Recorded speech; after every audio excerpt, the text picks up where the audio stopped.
Hi kids, Mr. Galvan again. We're going to be reading chapter 2 out of our book, The Whipping Boy. Okay?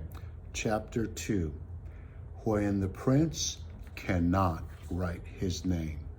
Here we go. Jimmy could count on a thrashing first thing in the morning. Sure and certain, he thought as he pulled on his fine velvet breeches and silk stockings. The prince wouldn't know his lessons. The royal tutor was quick as a fly swatter with his willow switch, and Jimmy would be back in rags.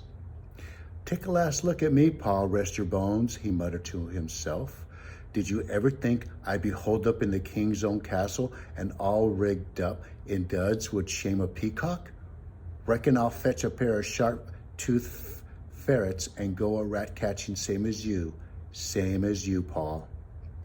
The tutor, Master Peckwitt, was a round-faced man with fat cheeks.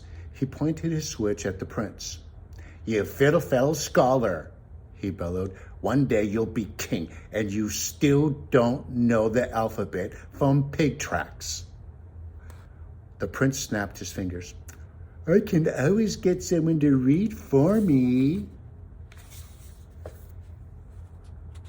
"You can't so much as write your own name." "Pish posh, I can always get someone to write my name for me." The tutor's cheeks swelled with anger. Almost on horse, the small speckles saddled his nose. "It would be easier to educate a boiled cabbage. Prepare to be punished, your lordship." 10 whacks at least," said the prince, "and good and hard, if you please." Jimmy, who was obliged to be close at hand for the daily lessons, reckoned that freedom was now close at hand. The prince threw him a smirking glance as Master Peckwitt raised the switch and beat the whipping boy like a carpet. Well, Jimmy didn't bawl. He didn't yelp or bellow. 10 whacks and not a sound escaped his lips.